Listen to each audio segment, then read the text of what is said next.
नमस्कार, मैं हूं आपके साथ पूर्णिमा मिश्रा।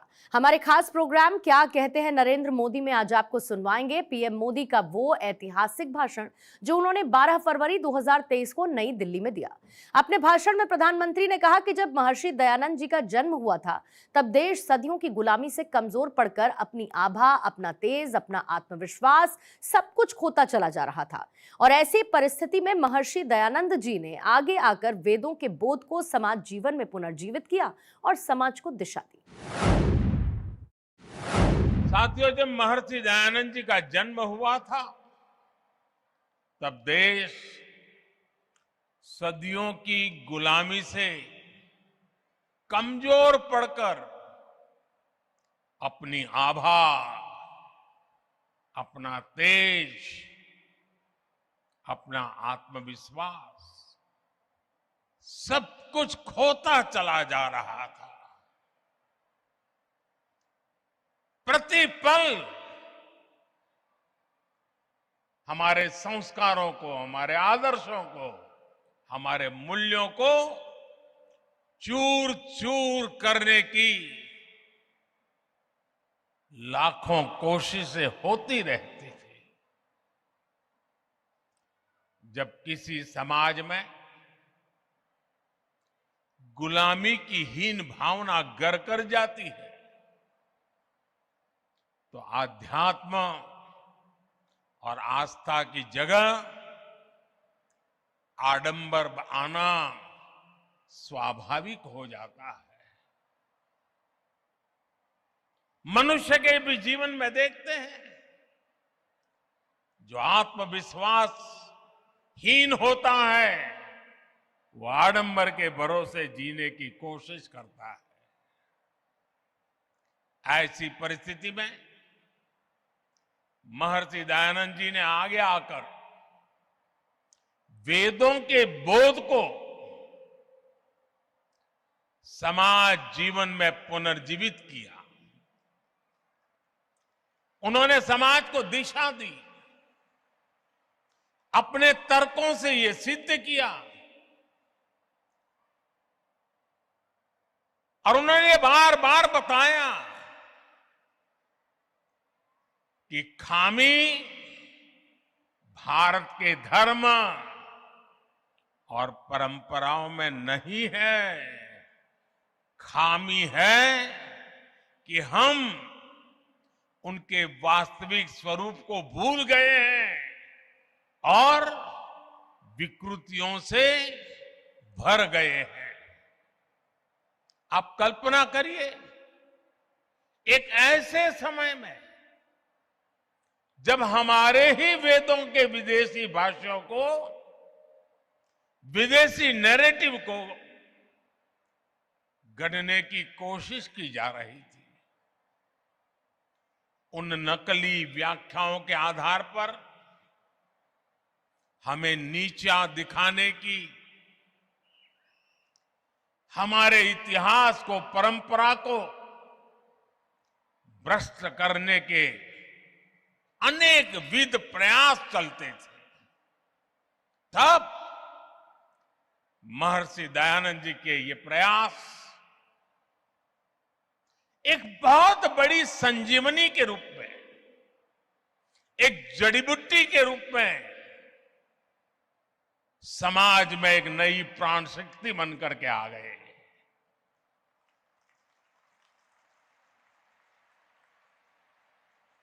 महर्षि जी ने सामाजिक भेदभाव, ऊंच नीच, छुआछूत ऐसी समाज में घर कर गई अनेक विकृतियां, अनेक बुराइयों के खिलाफ एक सशक्त अभियान चलाया।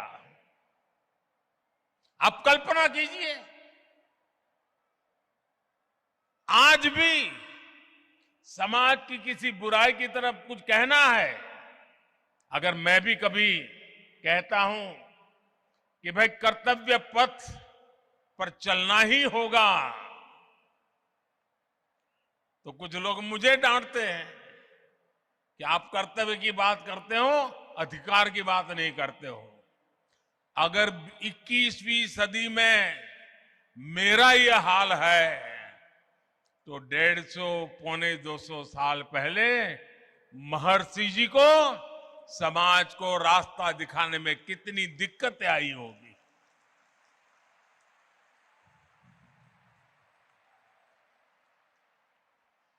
जिन बुराइयों का ठीकरा धर्म के ऊपर फोड़ा जाता था, स्वामी जी ने उन्हें धर्म के ही प्रकाश से दूर किया।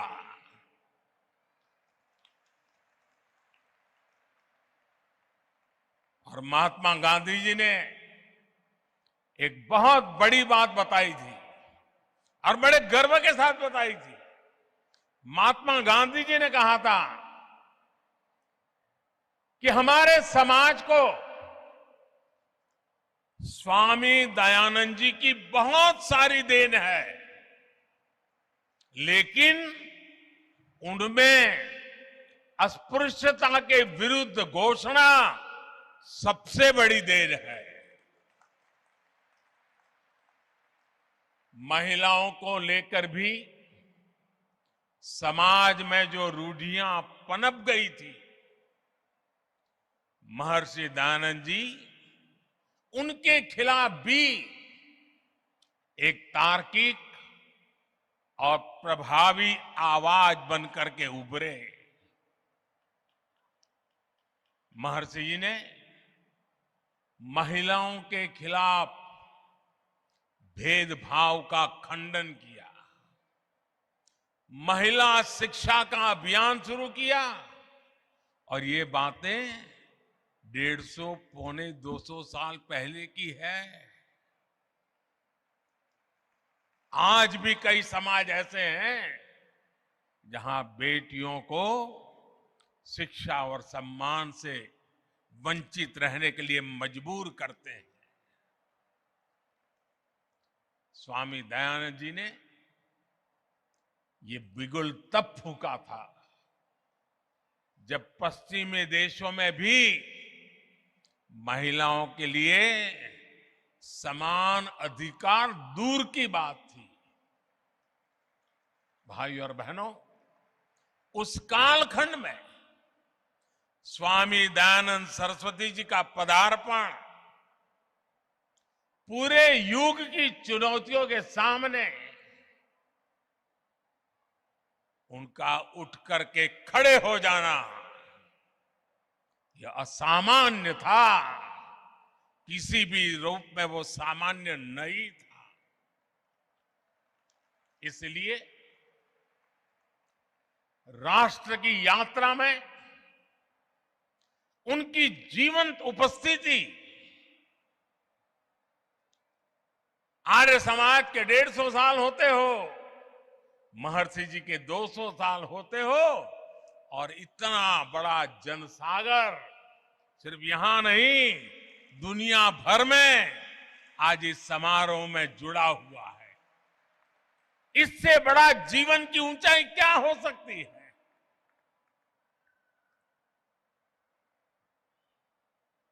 जीवन जिस प्रकार से दौड़ रहा है, मृत्यु के 10 साल के बाद भी जिंदा रहना असंभव होता है।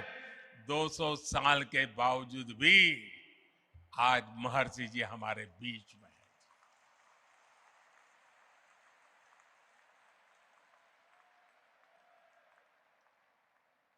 और इसीलिए आज जब भारत आजाद दयानंद जी की 200वीं जन्म जयंती एक पुण्य प्रेरणा लेकर आई है। महर्षि जी ने जो मंत्र तब दिए थे, समाज के लिए जो सपने देखे थे, देश आज उन पर पूरे विश्वास के साथ आगे बढ़ रहा है। स्वामी जी ने तब आह्वान किया था, वेदों की ओर लौटे।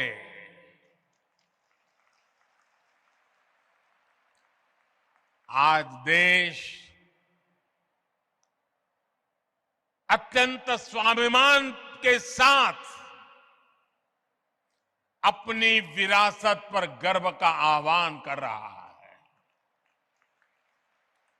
आज देश पूरे आत्मविश्वास के साथ कह रहा है कि हम देश में आधुनिकता लाने के साथ ही अपनी परंपराओं को भी समृद्ध करेंगे।